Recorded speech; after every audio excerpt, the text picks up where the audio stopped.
2주의 댓글 들어가겠습니다. 유튜브 바사삭치킨님이십니다. 이오 카피타노 영상도 영화로 잘 봤습니다. 세이두의 성장 스토리가 인상 깊네요. 세이두의 처절한 여정과 대비되는 아름다운 사막 풍경이 인상적입니다. 영화 중간중간 판타지적 장면도 비극적인 상황과 대비되어 더 강조되는 것 같네요. 개인의 층위에서 사회적 층위를 확장해가는 마지막 씬이 인상적입니다. 특히나 배 위에서 출산을 하는 장면을 생각해보면 이탈리아 해상 경계 안에서 태어났다면 이탈리아 국적이 되겠죠. 네. 그렇게 태어난 아이가 자라면 나머지 가족들은 더 쉽게 이탈리아 국적을 취득한다고 들었습니다. 개인적으로 난민 입국에 대해서 반대하지만 이러지도 저러지도 못하는 난감한 이슈인 것 같습니다. 세네갈 1인당 GDP가 1,589달러, 218만 원 정도이고 우리나라가 32,409달러, 4,400만 원과 비교하면 20배 정도 차이고 그런 그들에게 정신노트로 유럽에 가는 게 거의 불가능에 가까워서 이런 선택을 하는 건가 봅니다. 그러니까요. 그렇죠. 영화에서 보면 중간에 착취하는 이들이 있는데 이런 이들 때문에 제대로 시스템이 작동하지 않죠. 제도와 시스템이 개인에게 미치는 영향이 정말 큰 것 같아요. 한국도 살기 넉넉한 환경은 아닙니다만 괜히 한국에서 태어난 게 감사하더라고요. 리볼버는 개인적으로 재미있게 봤습니다. 세간의 평이 매우 안 좋습니다만 그렇게 생각할 수도 있겠다 싶습니다. 임지연 배우님 연기가 타짜 원아이드 잭 더글러 리볼버를 찍으며 시간이 지날수록 여성 트릭스터 캐릭터로는 국내 탑 배우로 가는 것 같습니다. 약간 그 사기꾼 그렇죠. 흔히 말하는 좀 격하게 말하면 미친년 캐릭터. 그렇죠. 미친년 캐릭터. 네. 최고인 것 같고요. 더불어 과거와 현재를 오가는 플롯이 인상적이었고 자연 숲을 활용한 은우적 상징도 인상적입니다. 인감 증명서 및 인감 도장을 획득한 전도연과 등기 권리증을 획득한 임지연의 연대도 흥미롭더라고요. 결국 둘이 있어야 아파트를 얻을 수 있겠죠. 물론 7억 및 15억 아파트도 큰 돈이지만 최근 아파트 시세를 보면 재벌 조직이 이렇게까지 할 건 아닌 것 같은데 싶긴 합니다. 그 정도 돈은 줘도 되지 않을까 하는 설정상 아쉬움이 있네요. 마지막 노상포차에서 술과 전어를 먹을 때 전도연 씨가 500만 원을 내지만 5만 원만 가져가는 포차 주인의 행동이 인상적이네요. 돌아오는 주 영화들도 흥미롭네요. 트위스터스, 에일리언, 빅토리 행복의 나라 기대되네요. 아 그리고 수요일 압구정 CGV 이오 카피타노 7시 10분에 차 봤는데 성현이 경품술을 하는 곳에서 본 것 같은데 같이 온 와이프가 컨디션이 안 좋았어. 바로 가야 돼서 인사 못 드렸네요. 다음에 뵈면 인사드리겠습니다. 네, 참고로 이거 못 받았습니다. 왜? 예? 아 이거 유료로 봐야 맞아. 저 그냥 아무 생각 없이 그냥 쿠폰으로 봤거든요. 아 잠깐만. 유료로 봐야 된다고요? 네, 아무 생각 없이 쿠폰으로 봤는데 뭐 유료로 봐야. 그 미소지기는 확실히 안 돼. 내가 해봤거든요. 네. 그 미소지기는 그 밑에 바코드가 안 떠서 맞아요. 그 경품 못 받는데. 그리고 그거 아마 바코드 찍을 때 유료로 결제인지 뜰 거예요 포스에. 그래서 그런 걸로 알고 있어요. 네. 너무한다. 그러니까 저 아무 띵크 없이 그냥 봤는데 사람들 줄 서 있길래 경품 있나 보구나 하고 줄 섰는데 뭐 유료만 받을 수 있어요. 스쿠였나요? 스쿠 아니었어? 아니었어요. 다른 쿠폰이었군요. 네. 네, 그리고 댓글 쓴 걸 이야기해보자면은 확실히 이 현실적인 부분을 생각을 해봤을 때, 그러니까 영화 밖의 부분, 실제적인 부분을 생각을 해봤을 때 뭔가 버는 돈이라고 해야 될까? 여기서 지금 바사삭 치킨님께서 세네갈이랑 우리나라의 GDP 차이를 지금 대조를 해주신 게 되게 인상 깊었습니다. 진짜 몇 년은 안 쓰고 뼈 빠지게 모아야 합법적으로 쓴 돈이 생기는 거잖아요. 세네갈이 뭐 관광 국가도 아니고, 그렇죠. 뭐가 뭐 개발을 한다 하더라도 그게 싼 값으로 나가는 경우가 많고, 그렇다 보니까 어떻게 이게 또 개발이 될지 안타깝고. 아니 리볼버도 성적이 이거 아예 하추핑에 밀렸어. 아니 거의 거미집급이던데요? 아니 하추핑이 완전 밀려버렸어요. 네. 거미집급이던데 지금 관객이 얼마야? 한 2-30만 정도 들어왔던 걸로 알고 있는데 심각하던데요? 지금 오늘자로 지금 확인해 볼게요. 관객 수가 22만 7천 명입니다. 그래. 진짜 거미집급이에요. 생각보다 너무 흥행이 안 돼서. 네. 두 번째 읽어주시죠. 네, 두 번째 댓글 팟캐스트에서 닭도리탕님께서 달아주셨습니다. 이 영화 정말 감동적이었어요. 개인적으로 세이드와 무사 두 친구가 행복했으면 싶었지만 마지막 장면에서 어쩌면 이것도 꿈일 수 있겠구나 라는 생각도 들었습니다. 그나저나 작년 이맘때쯤 볼코노코프데이 탈출하다 리뷰로 영희들을 처음 만났는데 어느덧 1년이 됐습니다. 이제는 영화를 본 뒤에 영희들 리뷰를 보는 것까지가 루틴이 되었답니다. 영희들 덕분에 한 영화를 한층 더 깊게 즐기고 있어요 라고 달아주셨습니다. 감사합니다. 벌써 1년이 됐군요. 네. 볼코노코프데이 탈출하다도 그쵸. 숨겨진 명작인데. 그쵸. 그 나오나요? 그 신작 그 뭐지? 그 배급사 슈아피처스. 그 무슨 산이 부른다? 근데 그 평이 좀 애매하던데요? 네, 슈아피처스 대표님께서 한동안 지금 슈아피처스 영화 개봉을 안 하다가 인스타에 대표님께서 쓰신 걸 봤어요. 되게 야심차게 수입하신 것 같긴 한데 이게 평이 뭔가 좀 애매해가지고 아 근데 여기 난 여기 회사 영화 너무 좋아해요. 저도요. 조이랜드도 너무 재밌게 봤고. 날 없는 소녀 재밌게 봤고. 네, 여기 브로코노코프도 그렇고. 아미코도 재밌게 봤고. 네. 휘파 피처스 영화를 너무 좋아해서. 그쵸. 좀 잘 됐으면 좋겠어요. 좋겠어요. 뭐 어쨌든 오랜만에 달아주셔서 이번에 영화들이 많이 나오지 않습니까? 그거에 대한 또 리뷰를 달아주시면 함께 그쵸. 공감할 수 있는 시간을 가질 수 있지 않을까라고 생각합니다. 빅토리가 개봉했는데 골든 에그 지수가 99%를 기록했다는. 네.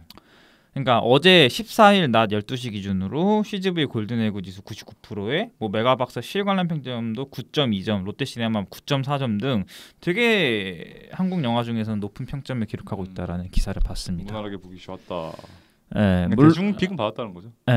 이것도 물론 제가 봤기 때문에 후반부에 좀 말씀을 드리겠지만 용두삼이 간극이 컸다. 네, 용두삼이었다. 거의 그러니까 2분의 1 지점으로 딱 나누면 그 전반부의 2분의 1은 이야 진짜 제대로다. 어쨌든 또 흥미로운 영화였습니다. 덕선이가 또 제대로 활약을 해주고요. 두 번째는 크로스 넷플릭스 비영어 영화 시청 1위라는 그런 또 기사가 있었네요. 14일 넷플릭스에 따르면 5일부터 11일까지 450만 시청수를 이제 기록하면서 일본, 싱가포르, 홍콩, 대만, 인도네시아 등에서 총 11개 국가에서 10위권 이내 들었다라는 크로스 흥행이 좋다라는 이제 기록인데 근데 그거랑 조금 이제 반대되는 면은 평가가 호평이 많지는 않다. 넷플릭스 팔길 잘했다. 약간 그런 평이 좀 있더라고요.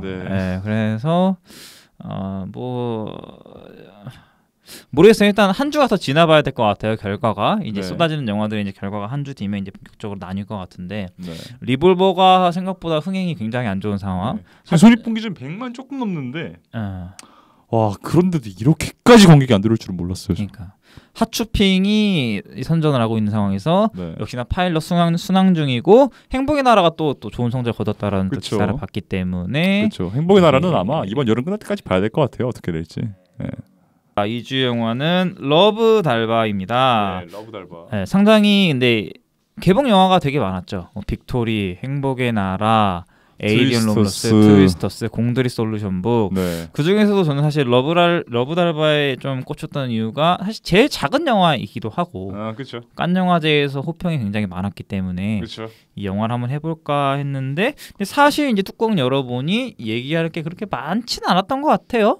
그렇죠. 그러니까 저도 점수부터 얘기하자면 몇 점이신가요? 전 7 줬습니다. 7점이신가요? 전 6점입니다. 그러니까 왜냐하면은 이게 영화가 소재랑 인물, 그러니까 배경이라고 해야 되죠. 더 크게 말하면은 이 영화의 배경이 주는 잠재력은 엄청나다고 생각을 했는데 확장이 좀 덜 된 느낌이랄까요? 너무 그 잠재력을 만개하지 못하고 살인 느낌? 저한테는 살인 느낌이 좀 너무 많이 들었어요. 그러니까 이게 결국에는 처음부터 뒤틀린 세상이 주입이 된 아이가 그렇죠. 진짜 세상을 알아가는 과정이잖아요. 네네. 그런 과정을 그린 영화인데 이 영화는 어떻게 보면은 피해자이자 주인공인 달바의 시선에서 전개가 되잖아요. 영화 전체가. 저는 그래가지고 달바 시선에서 전개가 되니까 뭔가 이 뒤틀린 시선을 어떻게 고치는지가 아니라 아예 그녀 안의 시선으로 세상을 쭉 보여주기만 해도 이것보다 훨씬 더 좋은 그림이 나오지 않았을까라는 생각이 들었는데 어쨌든 그렇게 처음부터 세상이 그런 줄 알고 살았던 아이잖아요. 저는 뭔가 그런 시선에서 달바의 내면이라던가 달바의 시선에서 보여지는 세상을 좀 더 길게 보여줬다거나 혹은 조금 더 극화해서 보여줬다라면은 더 뭔가 흥미로운 지점이 있었을 것 같은데 너무 올곧게 그냥 이거는 나쁜 거니까 당연히 고쳐야 해 하고 수능하고 고쳐지고 뭔가 너무 이게 선형적인 구조여서 이 소재가 가진 잠재성에 비해 좀 아쉬운 점이 있었다라는 생각이 듭니다. 무슨 말인지 가시나요? 그래서 어떻게 보면 달바 시선을 그렸기에 화면비도 좀 1.33대 1로 해서 달바 시선처럼 좀 협소하게 보인 부분도 있고 그렇죠. 뭔가 좀 그것도 의도한 거라 생각합니다. 인물이 꽉 차게 나오면서 좀 답답하게 보여진 부분도 굉장히 많았기 때문에 그러니까 이게 아무래도 벨기에 영화다 보니까 다르다는 생각할 수밖에 없잖아요. 근데 솔직히 소재 배경만 보면은 당연히 다르던 영화랑 너무 흡사한 부분이 되게 많았죠. 그래서 당연히 뭔가 이 영화랑 비슷한 영화가 뭐가 있을까 생각을 해보면 뭐 자전거 탄 소년이나 소년 아메드 같은 영화들을 좀 연상을 하면서 바라보게 되는데 아무래도 그 다르덴의 시선이랑 비교를 했을 때 뭔가 그들만의 세계를 너무 얕게 표현한 느낌이 들었어요. 저는. 네네. 네. 그러니까 그들의 심리가 실제 세계랑은 맞지 않잖아요. 뭔가 충돌하는 부분이 있는데 그 충돌하는 부분을 엄청나게 잘 그려내면서 그 소재가 가진 위력이랑 확장성을 엄청나게 잘 보여주는 게 다르덴의 가장 큰 장점이라고 생각을 했는데 뭔가 그거에 비해서는 너무 단편적인 느낌이 들어서 아쉬웠습니다. 네. 사실 그 충돌을 컨트롤하는 매개체인 선생님이 있었는데 그렇죠. 저는 그 중간중간 불현듯하게 나오는 그 달바의 움직임이 그래도 잘 포착이 돼서 표현된 게 아닌가라고 또 생각이 들어서 야, 그게 이제 통제가 됐을 뿐이지 네. 그게 표현이 저는 충분히 됐다라고도 보여져서 네. 그렇게 7점을 저는 부여했고요. 이 영화가 2022년 부산국제영화제에서 그쵸. 틀었어요. 좀 오래 묵혔죠. 네, 그래서 또한 이제 같은 해에 칸 국제영화제에서 비평가 주간의 사관왕을 수상을 했고 엠마누엘 니코 감독의 첫 장편이라고 합니다. 그러니까 먼저 그 칸 비평가 주간에 대해서 좀 설명을 드리면 이게 그 비평가 주간이 감독의 첫 번째 혹은 두 번째 작품을 프랑스 비평가협회에서 주관해서 이제 소개하는 그런 네. 섹션인데 이때 이제 같이 나왔던 영화가 정주리 감독의 다음 소희와 샬롯 애프터선이에요. 그래서 네. 경쟁력 있는 영화들이 좀 많았고 사실 성현님이 말씀해 주신 것처럼 시간이 조금 흘러서 개봉한 거는 또 많이 묵혔죠. 맞다고 볼 수 있고요. 엠마누엘 니코 감독은 이제 프랑스 출생의 벨기에 예술학교 IAD에서 영화 연출을 공부를 했고요. 단편 영화 레하고 스네치드라는 작품을 냈는데 이 스네치드에서 이제 당시 아동 학대 피해자들을 위한 보호소에서 그 생활했던 경험이 있대요. 그래서 이제 이거를 토대로 이제 영화가 만들어졌고 시나리오 작업만 4년 반이라는 기간이 걸렸다고 합니다. 네. 그래서 확실히 뭔가 좀 생동감 있게 표현하려고 하고 현실적으로 표현하려는 지점이 영화상에서 그래서 아마 많이 잡히지 않았나라고 생각이 들었고요. 첫 장면 보면 어둠 속에 우당탕탕 거리면서 자크를 놓아줘라고 하는데 처음에 자크라는 이름이 나오길래 동생? 혹은 뭐 친구? 네. 근데 아버지라고요? 그러니까요. 네. 그러니까 저는 이 첫 장면부터 네. 그 이 달바와 아버지가 근친상간을 하고 있었음이 넌지시 드러나는 부분까지는 굉장히 좋았습니다. 뭔가 저는 아무래도 아까 계속해서 이 소재의 위력을 말씀드렸잖아요. 이 소재의 위력을 이미 잠식당한 달바의 선에서 전개를 했을 때 그들과 전혀 다른 시청자가 관람객이 이거를 바라볼 때 느끼는 기시감이랄까 괴리감을 받았을 때 느끼는 시네마적인 위력이 전 대단하다고 느껴가지고 초반부는 되게 좋게 봤습니다. 네. 그래서 오프닝 씬은 되게 좋았어요. 오프닝 씬 나오고 메인 타이틀 나오고 네. 이제 막 옷을 갈아입고 의사가 진찰을 하고 막 개구리 자세를 하나라든지 그러니까 뭐 처음부터 굉장히 이게 뭐지 하는 궁금증을 확실히 쌓아가면서 이제 쉼터에 가는 달바인데 왜 여기가 내가 왜 여기서 지내야 되냐라고 하면서 막 적응도 잘 못하고 진정을 못하는 그런 모습이 나오는데 그러니까 말씀해주신 것처럼 이게 벨기에 영화다 보니까 제가 또 생각난 건 플레이그라운드라는 그 남매 둘의 이야기였던 그러니까 새로운 환경에 가서 갈등을 겪고 이제 여기서부터 이제 겪어지는 두려움을 어떻게 잘 이겨내 나갈 것인가라는 지점이 아마 러닝타임도 거의 비슷하게 짧았고 벨기에 영화들 왜 이렇게 러닝타임이 이렇게 짧은 건지 모르겠어. 그러게요. 대부분 다 뭔가 짧은 느낌. 네, 네. 그래서 이렇게 짧네라는 그런 느낌이 많이 들고요.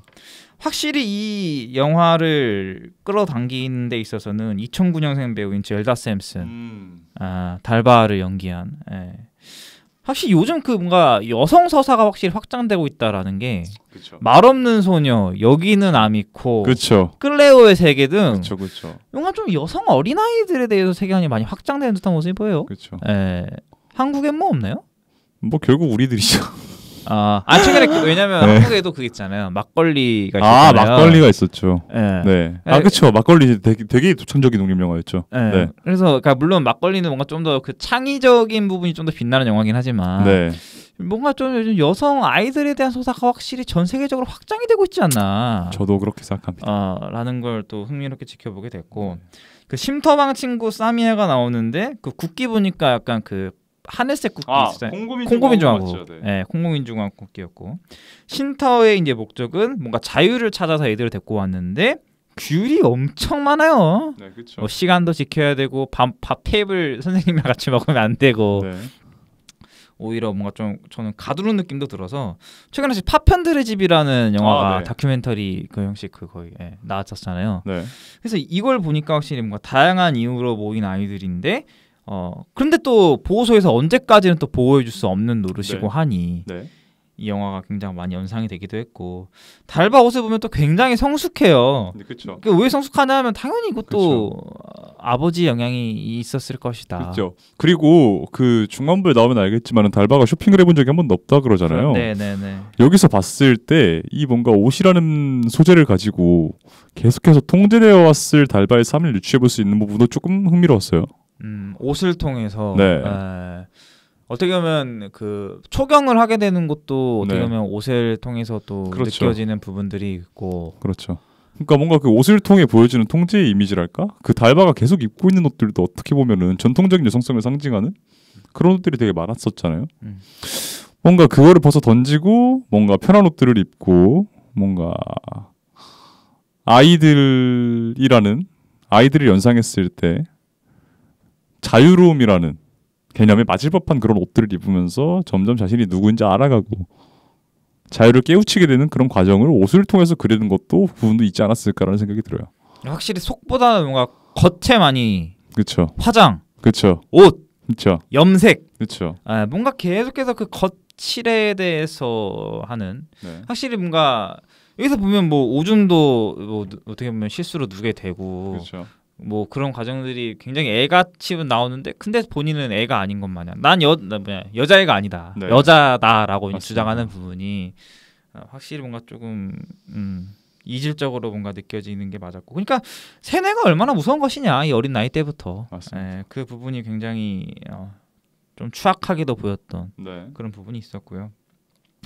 엄마랑 재회를 하는 장면이 나옵니다. 그래서 여기서 저는 생각을 해봤죠. 와, 내가 달바였다면 이 엄마를 경쟁자로 봤을 수도 있을 거 아니에요. 그렇죠. 그러니까 경쟁자로 봤거나 아니면 보고 싶은 존재인데 그거를 부정하고 있었을 그 12살 아이의 고민을 생각하니까 굉장히 많이 와닿았고 그러니까 뭔가 확실히 감독은 이 달바가 좀 깨나가야 될 현실 그러니까 뭐 엄마랑 재회를 한다라든지 아버지를 만나기 위한 면회를 준비해서 막 살짝 웃는다라든지 아빠가 뭐 인정을 하는 장면 등 뭔가 계속해서 그 현실에 대해서 깨나가고 직면해야 할 때마다 그 달바의 얼굴을 그렇죠. 잡는 그 복잡 미묘함을 또 이 여성 캐릭터가 해내요 배우가. 네, 네.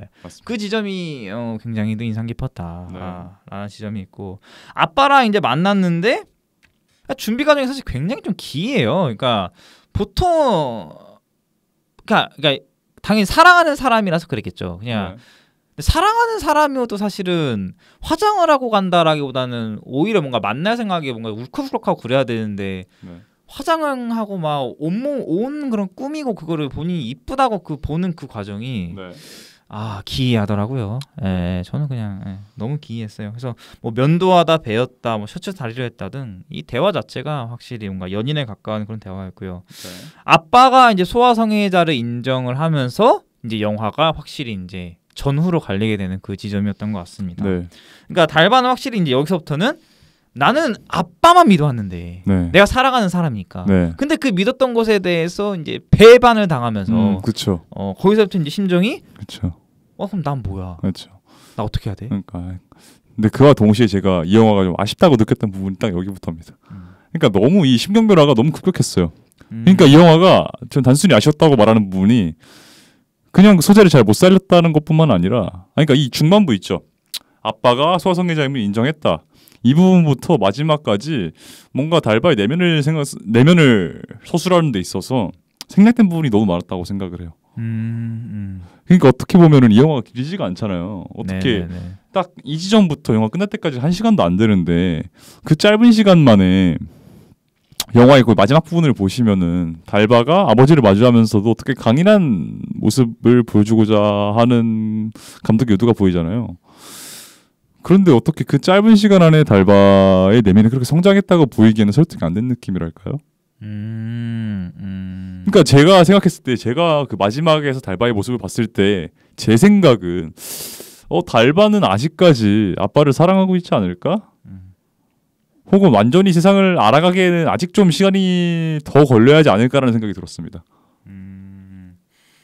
아무래도 좀 어린아이의 측면이 있다 보니까 그러니까요. 시간이 조금 더 필요하지 않을까 했는데 그렇게 하는 순간에 뭔가 그러니까, 레드썬하고 그러니까 했기 때문에 너무 그 내면 서술이 아. 생략돼 있는 느낌이었어요 저한테는. 근데 저는 그 영향이 아무래도 사미야의 영향도 전 있다고 봤어요. 아 그렇죠. 네. 네, 왜냐하면 사미야라는 친구가 그 바로 흡연을 하는 장면이 바로 이어져서 나오는데 네. 야 이것도 어떻게 보면 하필 그 달바가 아버지로부터 벗어나는 첫 시도가 사실은 하필 담배예요. 네. 그러니까 담배니까 아버지가 여자한테 안 좋으니까 피지 말라고 해서 나는 안 핀다 그랬는데 이제 그거에 대해서 사실 벗어나는 게 미성년자가 담배를 피는 시도란 말이죠. 네.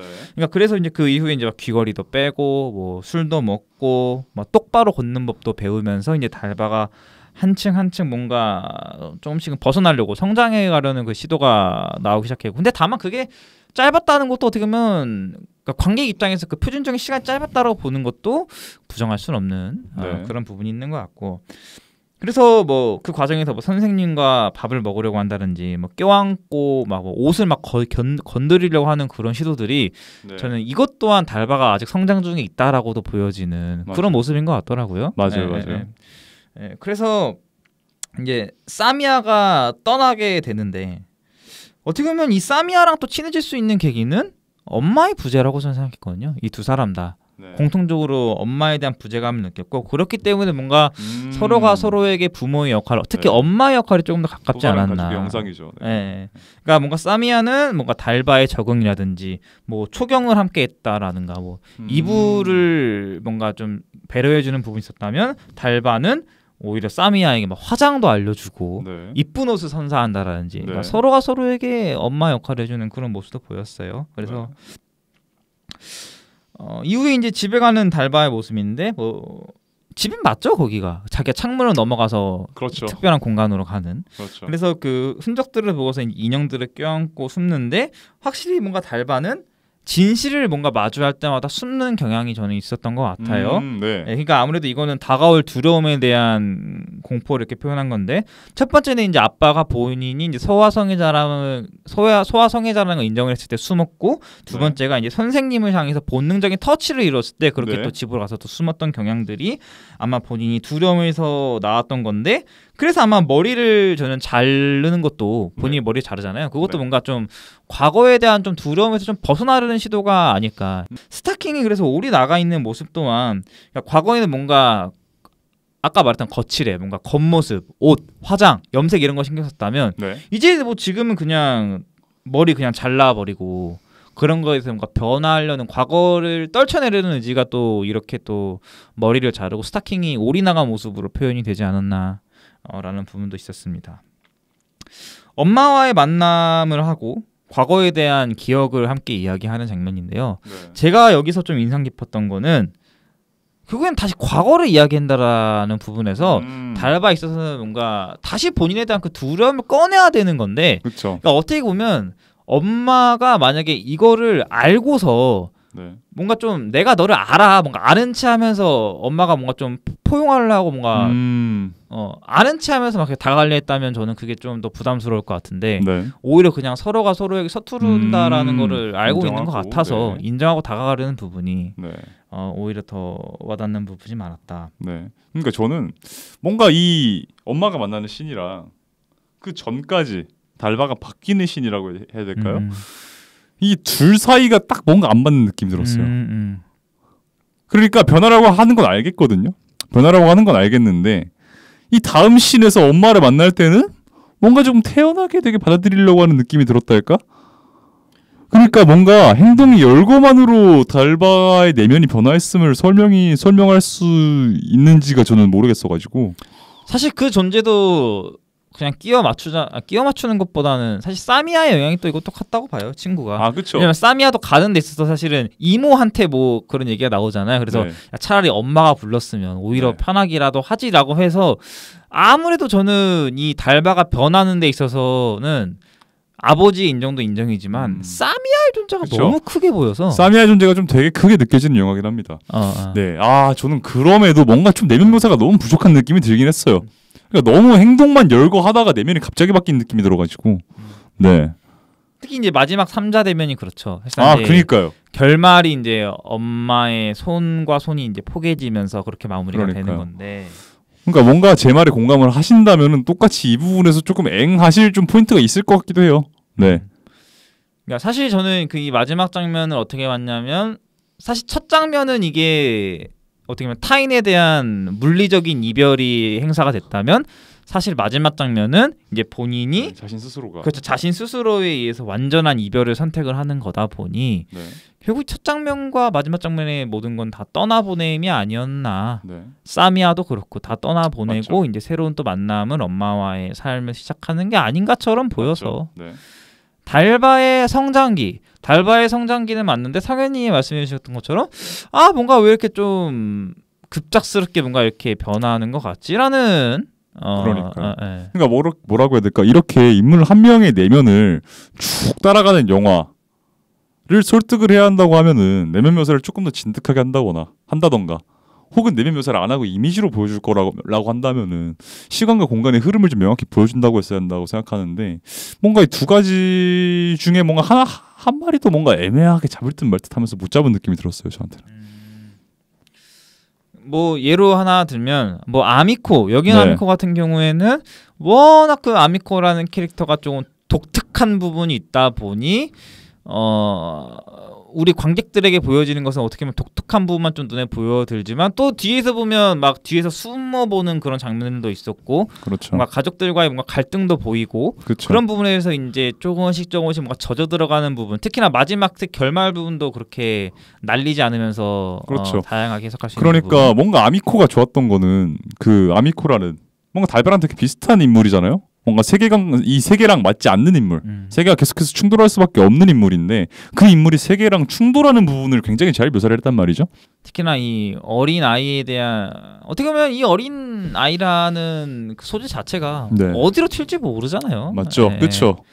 예. 그런 부분에서도 그렇게 보일 수 있긴 한데. 맞아요. 그것도 있었어요.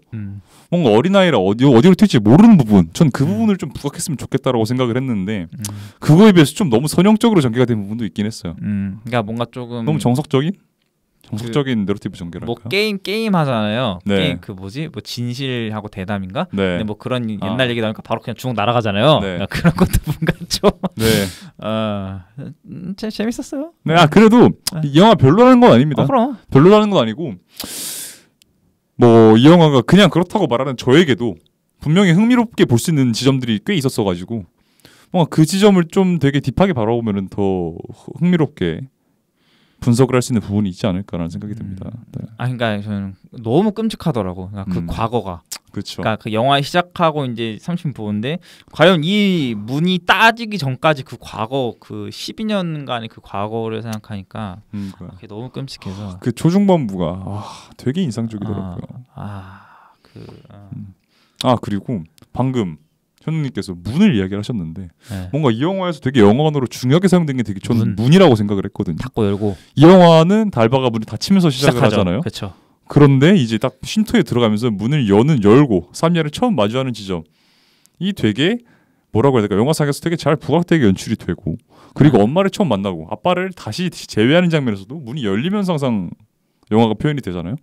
그리고 엄마를 후반부에 다시 만나는 장면이라고 해야 될까? 혹은 파티를 하다가 사미야와 갈등이 있었던 부분, 혹은 마지막에 재판에서 아빠를 마주하는 부분에서도 아빠가 문을 열고 들어옵니다. 그러니까 혹은 이 영화에서 문이 어떻게 사용됐는지, 문이라는 영어 언어가 어떤 식으로 사용이 됐는지를 좀 바라보면 좋을 것 같아요. 그래서 된 게 그 문 하나 더 하면. 아빠 면회 갔을 때 그렇죠. 처음에 먼저 문을 연 것도 어떻게 보면 달바였죠. 아빠가 먼저 오지 않았기 때문에. 그렇죠. 그렇지만 먼저 문을 이제 닫으면서 퇴장하려는 사람이 아빠였고요. 근데 반대로 마지막 장면에서는 뭔가 좀 나 용서해줘라는 듯한 그런 모습도 보여서 문을 열고 들어온 아빠였는데 그렇죠. 이제 그 이후는 이제 나오지 않으면서. 그렇죠. 저는 이 문이 뭐라고 해야 될까? 각자 내면의 칭의라고 생각을 하면 좋을 것 같다라는 생각을 했습니다. 어쨌든 뭐 엄청난 만족감을 주는 영화는 아니었지만 그럼에도 흥미로운 영화였다. 꽤 있어가지고 볼만하다라는 생각이 드는 영화였습니다. 네. 한 줄 평 바로 갈까요? 네.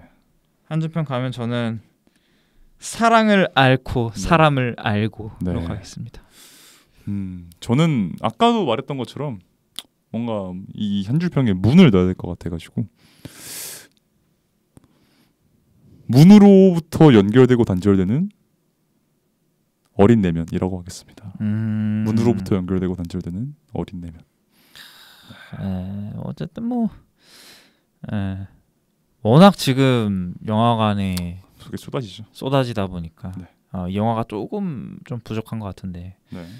좀 자리가 잡혀도 굉장히 좋을 것 같다라는 생각이 들고 본 영화 털어보자면 일단 근데 행복의 나라 저번 주 털긴 털었는데 네. 그냥 좀 더 자세하게 말씀해 좀 보시죠. 자세하게 한번 털어봅시다. 현님 보셨으니까 저는 저번 주에 봤고 현우님은 이번에 보셨으니까.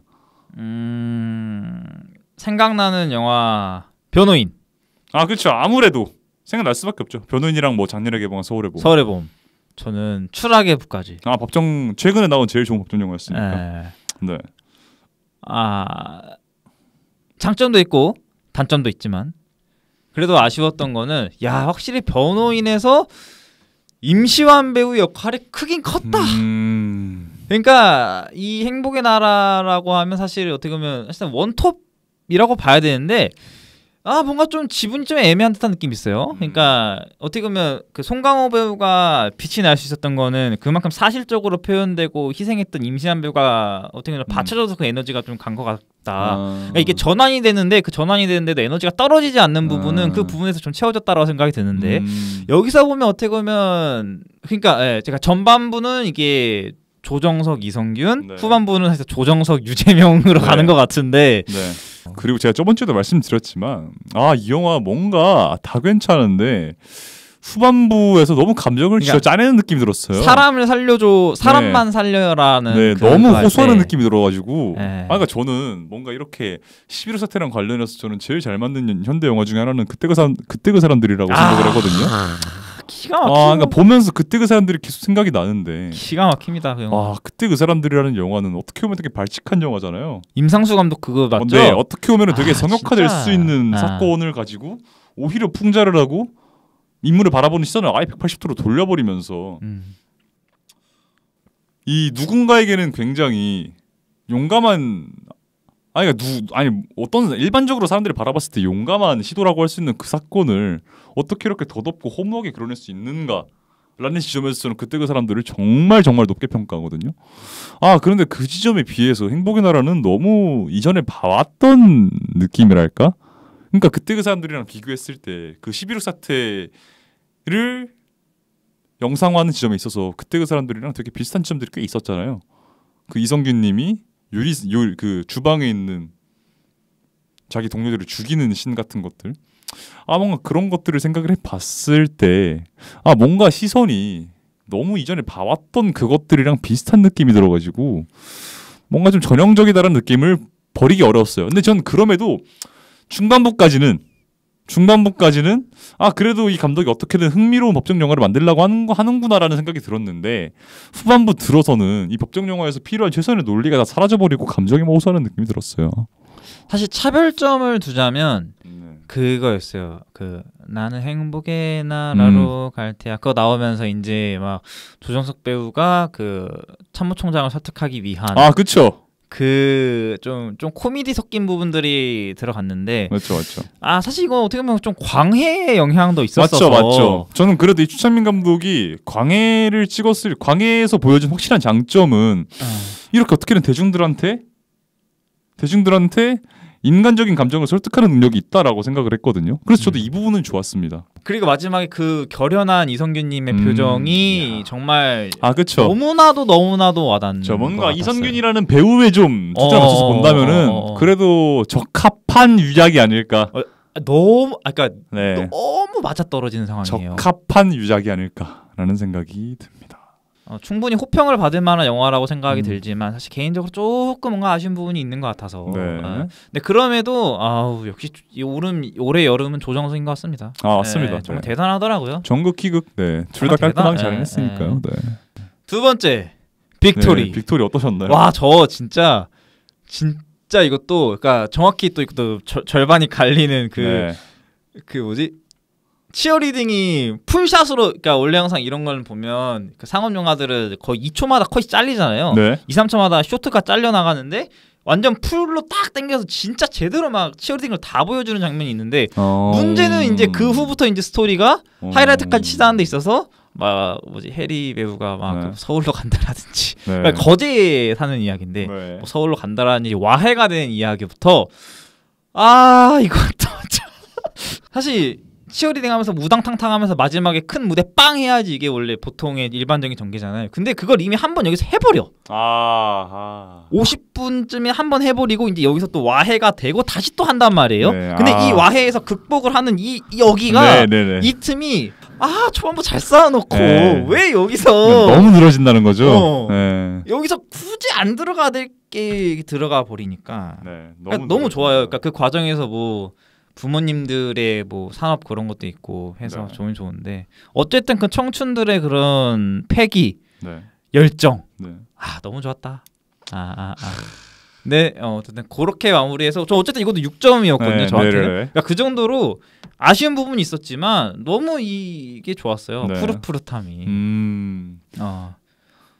좋은 영화였다. 네. 근데 약간 좀 이걸 보면서 좀 해리 배우에 대해서 생각을 해봤는데 해리 배우가 사실 변화를 시도를 한 게 좀 맞다고 봐요. 그러니까 네. 그동안 너무 이 덕선이라는 캐릭터 커서 그렇지 그간 드라마 영화는 모르겠지만 물귀 있었나? 하여튼 뭐 드라마랑 영화를 많이 예, 찍었어요. 다만 예. 그게 터지지 않았을 뿐이지. 네. 그러니까 시도를 했다라는 거죠. 그러니까 시도를 했는데 터지지 않았을 뿐인데 이번에 또 어떻게 보면 그래 이게 결국 이 사람의 칼이야. 네. 이게 가장 큰 메리트인 거야라는 걸 또 네. 다시 한번 또 보면서 네. 저희가 영화를 많이 못 봤습니다. 트위스터스 진짜 너무 궁금하거든요. 네. 로뮬루스 진짜 너무 궁금한데. 공들이도 그러니까 아직 못 봐가지고 너무 궁금한데. 지금 녹화를 광복절에 하고 있는데 사실 광복절에 사람들이 너무 많더라고요 영화관에. 그러니까. 그래서 난 저도 사람 없는 게 좋거든요. 저도 없이 보는 걸 좋아해서 네. 러브달바 혼자 봤습니다. 저도요. 신도림에서. 저도 쿠신에서 봤는데 네. 저 포함해서 한 저 쿠신에 4명 있었나? 그래? 네. 쿠신에서 3-4명밖에 없었다고요? 네. 그 넓은 극장이? 네. 진짜 편하게 봤습니다. 저도 혼자 롯데시네마 신도림 혼자 봐가지고 어쨌든 다음 주는 못 하고요. 네, 가시고 다다음 주에 개봉하는 영화가 한국이 싫어서? 네, 아마 제가 알기로 8월 말부터 뭔가 좀 뭐라고 해야 돼? 한국 독립 영화들이 되게 많이 나오는 걸로 알고 있거든요. 뭐 아까 말씀하신 한국이 싫어서도 있고 아니면 저희 아직 안 본 영화 많으니까 그것도 다 엮어가지고 한번 얘기해보는 것도 좋을 것 같고. 다음 주는 어쨌든 예비군들을 가야 되는 성현님이 한 주 쉬고 이제 그 다음 주에는 뭐 또 그때 가서 또 얘기하는 걸로 하죠. 그렇죠. 영인이들 123회 러브달바 만나봤습니다. 다음 주에도 모두 건강한 모습으로 뵙겠습니다. 감사합니다.